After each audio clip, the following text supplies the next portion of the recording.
Can की तरफ। और आज रडार पे है कैनरा बैंक और इस कंपनी के, इस बैंक के ईडी देबाशीष मुखर्जी सर आपको आपकी स्क्रीन पे नजर आएंगे।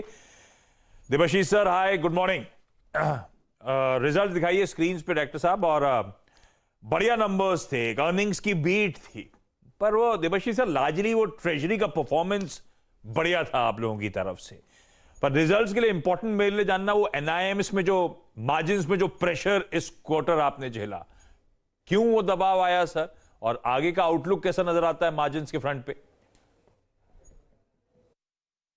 देखिए, कैनरा बैंक का जो एनआईएम है जो थोड़ा सा कम नजर आ रहा है इस क्वार्टर में।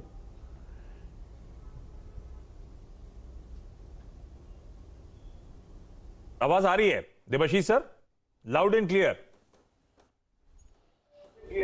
ओके, तो ये जो निम पे थोड़ा प्रेशर नजर आ रहा है, इसके पीछे कारण यही है कि जो रेपो रेट जो बढ़ा है उसका इफेक्ट हमने 7 जुलाई में दिया है। तो हमारे बहुत सारे कॉरपोरेट्स में इसका असर इस क्वार्टर में आएगा। तो इस क्वार्टर में हमारा निम वी आर एक्सपेक्टिंग कि बहुत थोड़ा सा इम्प्रूव करेगा, क्योंकि हमने डिपॉजिटर्स को तो पास ऑन कर दिया था लास्ट क्वार्टर में, बट जो फुल पास ऑन करना था रेट वो हमने किया था 7 जुलाई में। तो थोड़ा सा इसमें अंतर है, तो वो इस बार ठीक हो जाएगा। So there is no pressure on NIM so far as Canara bank is concern. Okay, तो आपने यहाँ पे 2 पॉइंट्स कहे कि अगर आप देखें एनआईएम से प्रेशर है, लेकिन शायद अगले क्वार्टर में रिलीफ हो जाए। आपने अगर आप देखें जो डिपॉजिट रेट्स है उस पर क्योंकि रेट बढ़ा दिए थे, तो शायद अगर आप देखें एनआईएम से इम्पैक्ट हुए इस क्वार्टर में, वो पास ऑन नहीं कर पाए फिलहाल अगर आप देखें सर। लेकिन आगे जाके अगली 2 क्वार्टर्स में मैं हर तबके की बात करूंगा, चाहे वो कासा हो, वहां पे कितना इंप्रूवमेंट देख रहे हैं आप, और साथ ही साथ डिसबर्समेंट्स में, चाहे वो जितने भी वर्टिकल्स, चाहे वो हाउसिंग हो, चाहे वो पर्सनल हो, चाहे वो होम लोन हो, ऑटो लोन हो, डिसबर्समेंट्स में अगले 2 क्वार्टर्स में आपको कितनी ग्रोथ की संभावना है? एनआईएम्स की पिक्चर आपने ड्रॉ कर दी, let's talk about disbursements. Credit growth की क्या एक्सपेक्टेशन है अगले 2 क्वार्टर्स की आपकी? हमने जो गाइडेंस दिया है फॉर मार्च 2023, तो ये हम फुलफिल करेंगे। और क्रेडिट ग्रोथ जो हमने दिखाया है इस क्वार्टर में भी, दैट इज अराउंड 14.47%, वो ग्रोथ हम बरकरार रखेंगे। बढ़ भी सकता है, लेकिन वो लेवल तो मेंटेन हम करेंगे।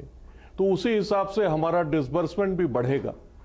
और आपका जो कासा के बारे में आपने पूछा है, कासा हमारा अभी 34.30 है, थोड़ा कम है, लेकिन हम आगे चल के जो हमारा गाइडेंस है कि हम 38% CASA percentage of 38% as on March, उसको मेंटेन करने का पूरा प्रयास करेंगे। तो हमारे हिसाब से on a quarter to quarter basis Canara Bank का बिजनेस बढ़ता जाएगा, both in deposit and CASA as well as in credit. Credit में हमने क्वार्टर ऑन क्वार्टर भी अच्छा ग्रोथ दिखाया है, तो इससे साफ जाहिर है कि हम ग्रोथ करने लगे हैं और इसको हम आगे बढ़ाएंगे क्रेडिट में भी।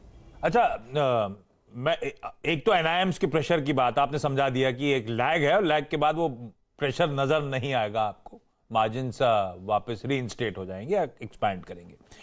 दूसरी तरफ स्लिपेजेस इस क्वार्टर जिसको आपने नंबर्स रिपोर्ट करे, ऑलमोस्ट 4000 करोड़ रुपए के स्लिपेजेस तो अभी भी एलिवेटेड नजर आ रहे हैं। देबाशीष सर, फिर यहां से किस तरह की रिकवरीज कैनरा बैंक एक्सपेक्ट कर रहा है? Q1 के नंबर्स आए, नेक्स्ट 3 क्वार्टर्स में कुछ सिग्निफिकेंट रिकवरीज एक्सपेक्ट कर रहे हो आप लोग क्या? बिल्कुल कर रहे हैं, हम लोग बिल्कुल कर रहे हैं।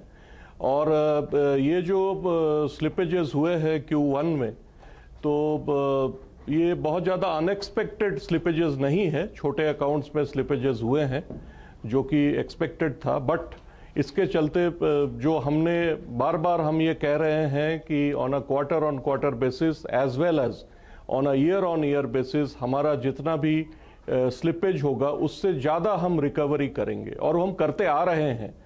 तो ये जो गति है रिकवरी का, उसको हम बरकरार रखेंगे, उसको हम आगे भी बढ़ाएंगे। स्लिपेज थोड़ा बहुत होगा जो मेरा एंटिसिपेशन है, लेकिन रिकवरी मेरा ज्यादा होगा कैनरा बैंक का। So this way we are going to manage our NPA book. Okay, तो सर ये ग्रॉस एनपीएस की बहुत वाइल्ड फिगर है। I mean still at 6.8 and NPS at 2.48। मैं by the end of this fiscal मैं किस range के gross NPS और एनपीएस की कल्पना कर सकता हूँ कैनरा बैंक में? Bye the end of this fiscal हमारी जो गाइडेंस है वो 6% फॉर ग्रॉस एनपीए और नेट एनपीए 2%, जो कि हमने पहले भी बोला था, उसको हम मेंटेन करेंगे। देवाशीष सर, जाते जाते एक बात बताओ, आप ये कोई बैंक के फंड रेजिंग के प्लान्स या फिर वो जो कैनफिन होम्स में स्टेक सेल की लगातार कोशिश चलती रहती है उसको लेकर कोई अपडेट? देखिए, मैं आपका 2 क्वेश्चन है, दोनों का मैं बारी बारी जवाब दूंगा। पहली बात तो ये है कि फंड रेजिंग, अभी हमने 1 सप्ताह पहले 81 बॉन्ड्स रेज किया था, जो कि आपको पता है, एंड उसमें it was a spectacular success. हमने बहुत ही कम रेट पे उसको इशू किया है, 8.24%, 2000 करोड़। आगे चल के हम हमारा जो प्लान है, जो कि बोर्ड अप्रूव्ड प्लान है, 9000 करोड़ का है, बट इसमें 81 बॉन्ड और टायर 2 बॉन्ड मिला करके है। 5581 बॉन्ड है और 3500 टायर 2 है। तो आगे चल के जैसे जैसे हमारा जरूरत पड़ेगा, क्योंकि अभी तो हमारा जो CRAR है that is a very comfortable 14.91%, और ये आपका 81 बॉन्ड इशू होने के बाद इट हैज क्रॉस 15%, तो we are now in a very comfortable position. But आगे चल के अगर ग्रोथ के लिए हमको चाहिए कैपिटल, तो हम इस तरह से डेट कैपिटल रेज करेंगे। Your second question was with regard to Canfin Homes. क्योंकि जैसे हमने आपको पहले ही बताया कि हमारा CRAR इज वेरी स्ट्रांग, हमारा internal accruals are very strong, we are generating profit on a quarter and a very good profit. तो इसमें मुझे लगता नहीं है कि अभी हम कुछ सोच रहे हैं रिगार्डिंग डिसइन्वेस्टमेंट्स इन आवर सब्सिडरीज। तो कैनफिन होम्स का सेल अभी थोड़ा सा बैक बर्नर में ही है। We are not thinking actively on that. Okay Devashish ji, शुक्रिया। लेकिन जाते जाते मैं एक बात कहना चाहूँगा आपसे। आशीष, हम लोग टीवी पे हैं और जीवन में जो भी अगर आप देखें फील करते हैं वो बताना बहुत ज़रूरी होता है। कैनरा बैंक के साथ मैं एक दशक बाद या 1.5 दशक बाद समझ लीजिएगा कि किसी सरकारी बैंक के साथ बैंकिंग करने का मौका मिला। और देवाशीष जी, आप बधाई के पात्र हैं। यकीन मानिए, आपकी बैंकिंग जो सेवा थी, जिस तरीके से दी गई, अकाउंट ओपनिंग और डिटेल्स, और जिस तरीके से आपके एग्जीक्यूटिव्स ने अगर आप देखें फीडबैक दिया, 24 घंटे के अंदर पूरी प्रक्रिया को खत्म कर दिया गया।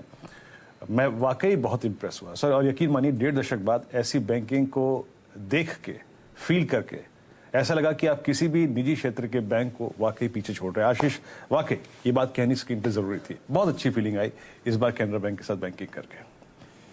धन्यवाद, बहुत बहुत धन्यवाद आपको। लेकिन Virendra ji, Canara bank is always trying to be number 1 so far as public sector bank is concerned, and we will be doing much better. हमने अपना अकाउंट ओपनिंग प्रक्रिया भी बिल्कुल ऑटोमेटेड कर दिया है, सेंट्रलाइज्ड कर दिया है, ताकि लोगों को इमीडिएटली रिस्पॉन्स मिले। जैसे आप कह रहे हैं आपका एक्सपीरियंस अच्छा है, तो वैसे हम भी चाह रहे हैं कि हर एक ग्राहकों को हम इस तरह का दे सके। इसके अलावा भी एक बात मैं कहना चाहूँगा, वो ये है कि बहुत 2-3 दिन पहले on 22 of July we have launched our super mobile app, जिसको हम ऑल इन वन कहते हैं। और उसमें आप देखेंगे, आप आजमा के देखिए please, experience that digital all in one. अभी पता है, मेरे को PCR से ही पूछा गया था, इनकी ऐप का नाम AIO ऐसा कुछ है ना, AI1, तो वही पूछ रहे थे। ऑल इन वन है वो, मतलब AI1, इसीलिए नाम ये है भाई। तो अभी भी पूछ रहे थे कि पूछो सर से ऐसा नाम क्यों रखा है, ये ऑल इन वन। ठीक है देवाशीष सर, बढ़िया लगा आपसे बातचीत करके, थैंक यू सो मच जुड़ने के लिए। अमित जी, आपने बैंकिंग करी?